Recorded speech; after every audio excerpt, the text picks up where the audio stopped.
Welcome back, baseball fans, to the Eliminating the Ohio Players video. Remarkable year for the team. Let me start by last year, where they came from a 14-win, 15-loss team. Last year, Sanguin was a starter. Hendrick at 400 and half a year. Mumphrey 296. Blue 4-2. Grant Jackson, Doc Ellis.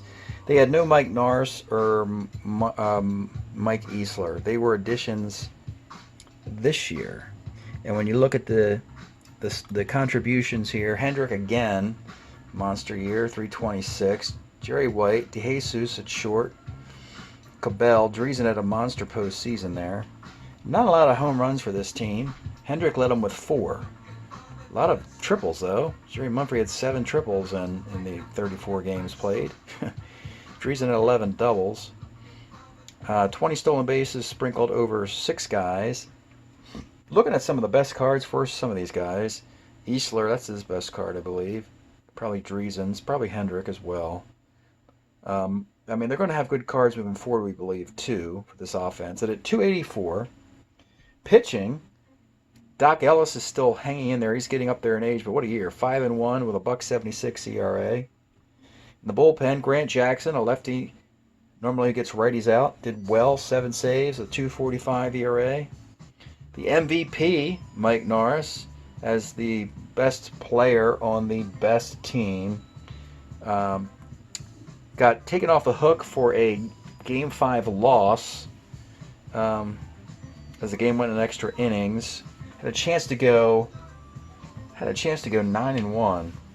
They could have finished that thing out. So his MVP is a little disappointing now. Vita Blue, very good. So let's take a look now at the Ohio Players team and figure out the 77 guys who will be gone. This gets to be tricky with expansion teams because it's so hard to go year to year to year and be very consistent, because a lot of the players they get, obviously all the players they get, are from other teams, and normally those guys have one good year out of 4, and then they kind of have less stellar, and they don't have a lot of consistency. So let's take a peek first at the 8 guys. And when I look at these guys, I definitely know that some guys will continue into the 80s. Some guys are getting up there in age. So those are the 8. And we'll take a look now at the dozen players who are going to come back for try and go further than they did. They went to the divisional round. They're going to bring back a bunch of. They're going to bring back 5 hitters and 7 pitchers. So on the hitting side of things, some good hitters here. Ronnie, okay, so Easler, you could make him a DH or a left fielder. Cabell can play first or third, but you prefer third because you want more power. 295. Very nice Jerry White card. It's about 295, 297. Dave Cash will hit 3 something with this. 321. And Ronnie Scott, look at all the on base for that guy. So the 5 dudes they bring back are plug and play. They can hit around. You can move them around the diamond. So it's a good nucleus to start with. As far as the pitching, we have to look at Norris at the beginning. And Vita Blue. They're coming back. And Doc Ellis. Oh, no, he's gone. Sorry. Andahar comes back. And the entire bullpen. So that was their bullpen last year. They basically need to replace Doc Ellis in the rotation. So let's go exactly see what the Ohio Players decide to do moving forward. Okay, folks, let's take a look at the Ohio Players, the 8 guys from 77, and what they're going to do moving forward. They're going to lose some really nice players here. Some will come back, though. We'll start with Gary Alexander. So Alexander's big year really was 77. When you look at his stats. With the Giants, 303. 78, he split time with Oakland and Cleveland, finished with Pittsburgh in 81. He's got one more good year in here as a platoon player, as a catcher against left-handed, who hits left-handed pitching pretty well. They have Earl Williams already as a catcher. He qualifies for waivers, plays a full season in '78. He's hanging on between a keeper and on waivers. We're going to make him a keeper for now. Next player, Sandy Alomar. He's running out of time, I believe.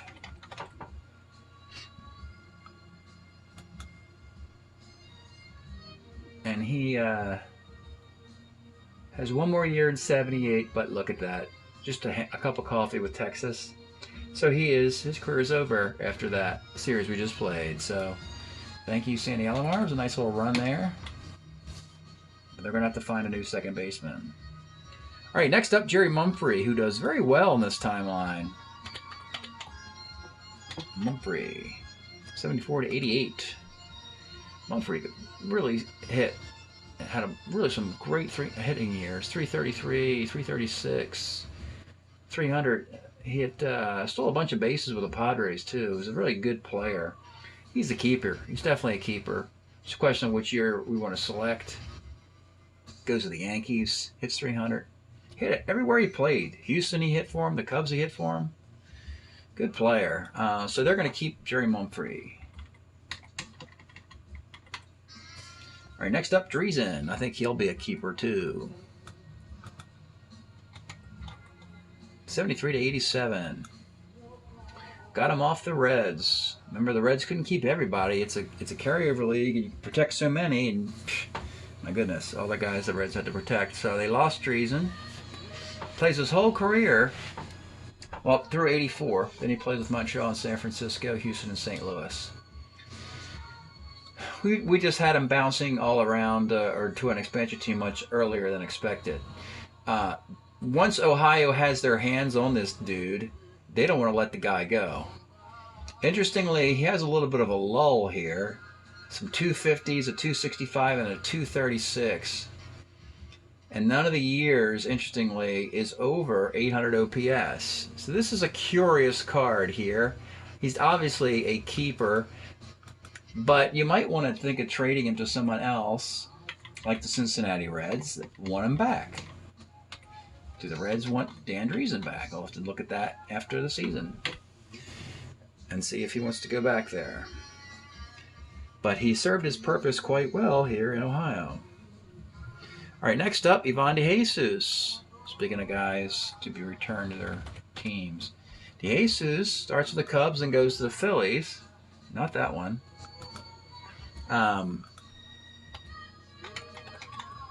Here we go.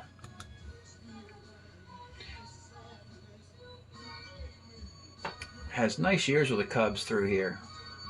Then he goes to the Phillies, is on a World Series team in '83 for him. So Cubs-Phillies are the two teams who really want his services. As a shortstop, they have Rodney Scott, and he's also, well, he's actually on the team. They could leave him at short, and DeJesus, he's just in '78, '79, he's getting better. He's a definite keeper. Definite keeper is Ivan DeJesus, but we want to say trade with the Cubs. You could get a lot in return if you start making trades with the teams. All right, next guy, George Hendrick. He got to be a fundamental part of the Ohio players because he also was a guy who bounced around in his career. He played for Cleveland, San Diego, St. Louis. Started with Oakland, so you have 1, 2, 3, 4 teams in his first 10 years in the league. Then eventually Pittsburgh, California. So I like to put guys who bounce around baseball in expansion teams and just leave them there. So I'm thinking Hendrick will have to stay.